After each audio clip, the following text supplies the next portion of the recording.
the dock and take you to the city whenever you're ready. This stupid game killed my family. EA's newest attempt at riding on the success of a franchise they killed over a decade ago finally reared its ugly, balding head onto game fronts across the sphere. I played it, expecting the usual, and boy, it was... hi, me again. Skate. Let me just tell you right off the bat right now, this game is boring, but not just from the perspective of someone who's played every single Skate game, mostly Skate 3, and regards Skate 2 and 3 as a top 5 games of the 6th generation. Not just because I was expecting something else and didn't get it, because I was, but no, not really, no. Even if I was, this game is just, in fact, boring. Whether this is your first skate game, your first skateboarding game in general, or your return to the series, it doesn't fucking matter. This game is a monument, a gigantic monolithic statue to signal EA's unending greed and absolute lack of care for what made them so special and respected at first. And it needs to change. People stopped calling this Skate 4 years ago. Now I fucking see why. Let's start off with what I like, shall we? Believe it or not, this section is gonna be a bit longer than you expect. First off, it's free. I cannot take it away from that. It's free. With asterisks, of course there's an asterisk, but hey, the game's free. Secondly, the new and improved gameplay is absolutely pristine and I very much enjoyed it. Cruising feels great, tricking feels great, it all feels honestly better than ever before. And all those glitches I was seeing on Instagram and were rightfully expecting were simply nowhere to be found. You know, at least not easily. The sounds too. Taking away music and dialogue, this is probably the best sounding skateboarding game, hell, probably ever. The soundtrack is, at its worst, shopping mall music adjacent, and at its best, incredibly good. Some highlights to me are No Hands by JFB, and the few new customization options are great, especially grip tape color and patterns, something you had to glitch your way into before, now made a feature, whoop-de-doo! I like the new infinite flips, a dedicated body flip button is kinda sick actually, although rolling on the ground is really goofy and for some reason makes you go faster than walking. Climbing is also really nice and would have been useful in the past 3 games, really makes you pay attention to places you can actually climb or not. Makes you wanna use your skater eyes. And touching a bit on the monetary aspects I'll talk about later on, there are plenty of free items to get using a currency you get by just playing the game. I don't like the way it's implemented, and I don't like a lot of them, but I like that it exists nonetheless. And... oh no, yeah, that's fucking it. I'm not joking. I'm still struggling to find areas where this game so far improves over its predecessors. And since I cannot, I have jumped to a conclusion. This game is a goo goo gaga piece of shit cash grab poorly disguised as a skate game and I wanted to do better. It's like a parody. Like a game you see on the background of a show that didn't have the rights to an actual game. It's a mix between Forza Horizon 5 dialogue, BeamNG Drive crash compilations, and fucking Fortnite. And you know damn well that's intentional. I don't think I ever saw a skateboarding game so deadly afraid of trying out actual new things. No, actually, scratch that. Not only does this game try nothing new whatsoever, it also tries out nothing that made the Skate franchise so good in the first place. Skate starts with a tutorial, but not before taking 5 minutes to boot up, forcing me to create an EA account and installing an antivirus on my computer that doesn't get uninstalled after deleting the game. But hey! A tutorial? What are we gonna see here? Shingo? Retta? Coach Frank? Ooh, Coach Frank would be really nice. How about ChatGPT? How about fucking Grok? What's that? You don't want a stupid, dumbass, out-of-touch AI talking to you? Well, tough fucking luck, buddy. Coach Frank died of a heart disease while waiting for this game. Get ready to hear a whole lot of this. Nice flip and kick flip. Heel mate for the win. Oh, a backside. This is going to be super fun. This is V. V fucking sucks. V is the sort of companion you turn off the moment you first hear them in the game. There's no better way of putting it, they're just obnoxious. You shoved it good. Real good. V has nothing on Coach Frank and that much is apparent from the get-go, but that's one thing, and a fairly difficult one at that. The other is being just so fucking annoying, like sincerely. Who the hell wrote this? Did V write themselves into the game? And it's not just V, oh no, they're just the biggest offender. Shingo and Slappy are here, remember them? Yeah, from the previous games, you remember the previous games, right? You remember the previous games, you love the previous games. Here's the logo composed of footage from all the previous games. Hey, this is Skate 4. Hey, this is Skate. It's not Skate 4, but It's Skate, but it... Do you remember the old game? Or these are more like skin suits of Shingo and Slappy being worn by CEOs and shareholders, and Izzy. I don't know who she is. Please shut up about my skater ice. Please shut up, Paul. Please shut the fuck up. The best part about a lot of this is that even if you turn off all the voices so you can stop cringing at the Walmart level, how do you do fellow kids writing, you're still not missing anything substantial because the gameplay essentially holds your hand for the first 7+ hours of gameplay. Picture the worst fucking tutorial. It's in this game. This shit takes so fucking long to complete. It's so boring. Oh my god, it's still going. Make it stop. Makes me wonder why the hell they asked me if I played Skate 3 before this. Like, dude, this is basic level shit. Not everyone needs to know this. That's why it was optional in Skate 3. Check it out.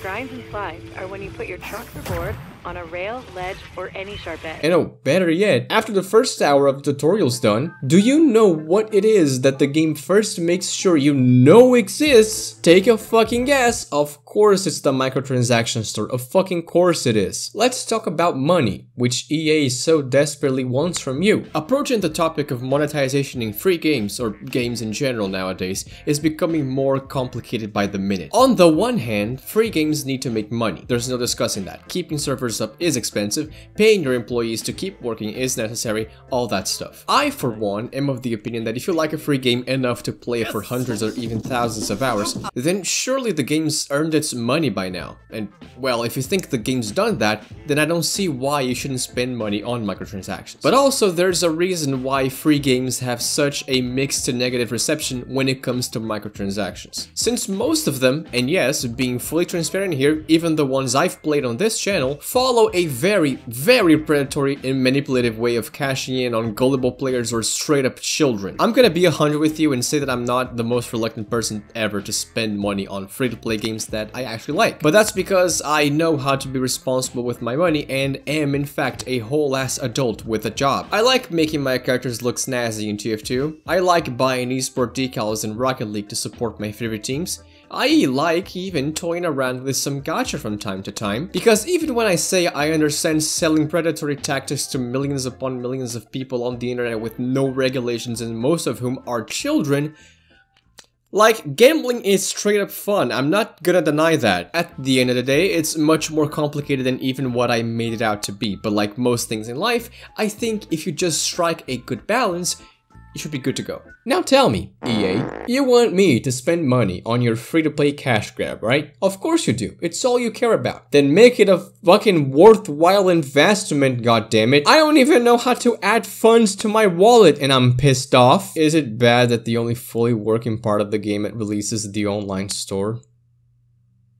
No need to answer that. Also, let's not even mention how EA has been gutting online services for the past few years that haven't even been active for half a decade at this point, and they still want to close down more of them. Really makes me hopeful for the future of this game. Moving on to more problems with the game. That's right, baby, I didn't use that title for nothing this time around. Why in the flip-flopping fucking fish did they make this always online? Not only is there absolutely no reason for it since there's nothing in this game tied to an external clock or something, the only other reason, the MMO, quote-unquote, aspects of the game fall flat on their faces because this game is not an MMO actually. Because that would imply you'd need co-op and could talk to people properly, wouldn't it? And I don't see a fucking world chat in here. I am seeing these people. They are in my vision cone. But these might as well be ghosts and vampires that don't fucking exist. I don't need to interact with these people. It's not necessary to play the game. But even when I tried, they just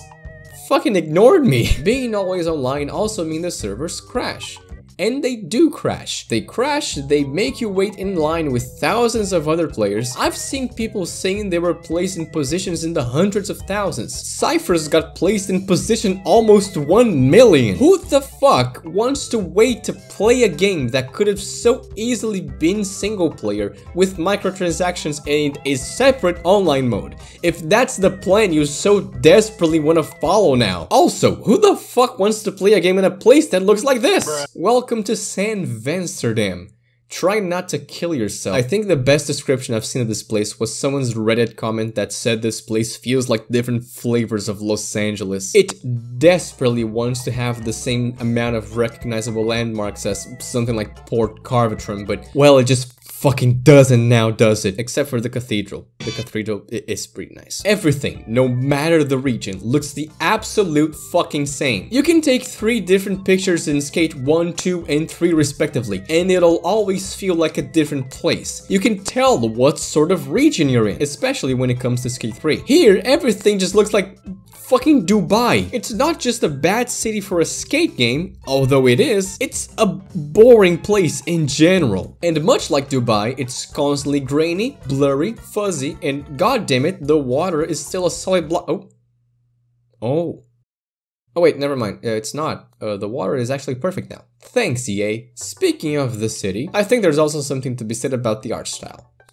I hate it! This rubs me the wrong way, man. None of this should look the way it does. Are these plastic dolls or ceramic sculptures? Well, it doesn't really matter because of course this is made for children. It's the most universal art style you can have in a game nowadays because of Fortnite, but let's be for real, this shit gets knocked out by the pre-alpha art style. This would have been genuinely perfect. By the way, what the fuck happened to that? Wasn't one of the main selling points of this new skate game since 2020, 2021 that EA was being oh so transparent with the development? Like, we're still working on it, fellas. It's gonna look like this. Where is that? Where did you hide it? Still about the art style though, while yes, it is grotesque and no one likes to look at it, I personally think it represents only one of the problems in the grander scheme regarding this game. And as many have pointed out, seemingly an entire generation of AA and AAA games. Because it's not just the art style, and it's not just limited to this game. So many games, it seems sometimes like the vast majority of games out there want desperately to be Fortnite, and that's more so ruining what made the games original and great in the first place, at the expense of alienating other players, making for stupid decisions no one cares about, and adding things that shouldn't ever have been in these games in the first place. Forza Horizon, Rocket League, Fall Guys, Call of Duty, Battlefield. It's all about factors not limited just to the art style, but that's just the biggest part. But it's gameplay, aesthetics, microtransactions, live service, the broader aspects that diminish a game's true potential and contradicts what people expected or were used to in the first place. This inadvertently bleeds into the world design for this game as well. Skate wants to be an universal experience where people play their way but also somehow all play the same. The places all look the same.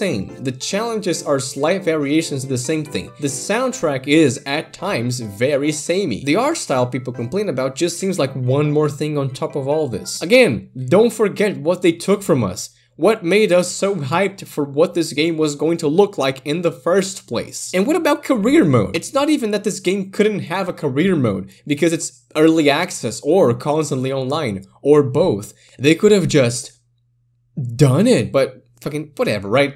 At least, there's a lot to do here, right? To make up for that or something, surely there's quality to be found here, like, let's see. Death races? Oh, no, that's not in the game. Not even against other people. Games of skate? Oh, that's not in the game either. Alright, fuck. Shit. Spot battles? Hall of Meat? Oh. Why do they bounce? Why do they bounce? Are there at least any quirky or funny cutscenes with the pro skaters? I remember those. The fact they didn't know how to voice act or act in the first place, it made it more charming overall. Remember the 3 original skate games? The cool live action intros that all of them had? These were important for setting the tone and humor of the game you were about to play, and also introducing the many pro skaters, a lot of whom you may not even know exist. They were charming, funny, and incredibly iconic. So what the skate— oh, there are no cutscenes. And there are no pro skaters either. Say, what's this? Oh, nice! A day 1 roadmap. Let's take a look. Okay, so Season 1, hooray, Skate Pass. Season 2, the party voice chat.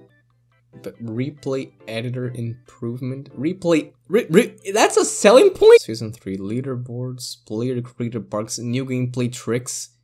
In 2026? Is this supposed to make me excited? I gotta wait till 2026 for dark slides? No dark slides, no wonder flips, no foot plants, no grind finger flips, no impossible, no sketching, no freestyle tricks, no death race, no game of skate, no spot battle, no hall of meat, no pro skaters, no career, no cutscenes, no way to customize stickers on your board, no parks, no proximity voice chat, no functional replay editor, no truck and wheel settings, no Coach Frank. But what we do get is a promise and a microtransaction store. You're not getting any excuses, at least not from me, by shielding yourself saying this game is early access or that it's free. Is that all it takes to excuse basic features to not be in the game and added at a later date, or maybe even fucking never? Man, fuck me. But I know what you're about to say. Heartbreaking. A man finds out he's not the target audience for a game he's been waiting for 15 years anymore. And yes, that is true. We all know damn well this game isn't for me, a 21-year-old, and most likely not for you either. It's been ever since its conceptual teasers for stupid brain-rotted children with iPads. That does not mean, in fact, we still can't play the game, of course not, but that is the target audience. Why was it that when teaser trailers were first shown all those years ago, all they focused on were the ragdoll physics and people jumping from incredibly high places? Because toddlers ate that shit up on a daily basis. Pair that with the incredibly high levels of saturation and bam, you got that fucking hypersensory overload special for kids that can't stay still at a restaurant. EA will tell you this game is called Skate and not Skate 4 because they wanted to reboot the franchise, and this isn't Skate 4 because they didn't want to make a Skate 4. But the fact is that they simply could not make, or didn't bother to make, a game better than the Skate trilogy over a decade later. I just don't fucking get it. At this point, I'm just sitting here wondering if these mixed reviews are doing anything for them. Like, does this even mean anything? Because if history tells me, well, it fucking doesn't. Because it keeps happening. I'm just in awe that this, since its reveal, took 5 years to make. 5 years. And this is all we get. Again, I'm super conflicted on what to feel. Half of me wants to understand that this is still in early access and new stuff is coming soon, but my other half is just screaming at me that this cannot be called anything else other than an unfinished game that I should not support, at least not now. However, given that this is EA, and if a live service of theirs isn't making enough money, they'll just shut it down, then we won't be getting any of the features they promised in upcoming seasons, which in itself is a shitty thing to do, locking crucial gameplay and quality features behind a promise I simply cannot trust this company to maintain. I'm just cracking my head here trying to make sense of the decisions, the flaws, the weird choices made by the developers, and aggressively trying to convince myself that this is going to get better in the future, but goddamn, does this game make it fucking difficult to stay positive? Is it greedy of me to have wanted all of these things in the game from the get-go? Am I being fucking gaslit? Nevertheless, if things can get better, I sincerely hope they do. That's maybe not the message you might have gotten from this video, but it's true. I want to cap off the video with my personal wish list for changes to this game. Keeping in mind I have never playtested the alphas, and I don't know what's been asked for already since then, and hasn't been added by EA. Which seemingly is a lot. 1. If you're going to make the game always online, fine.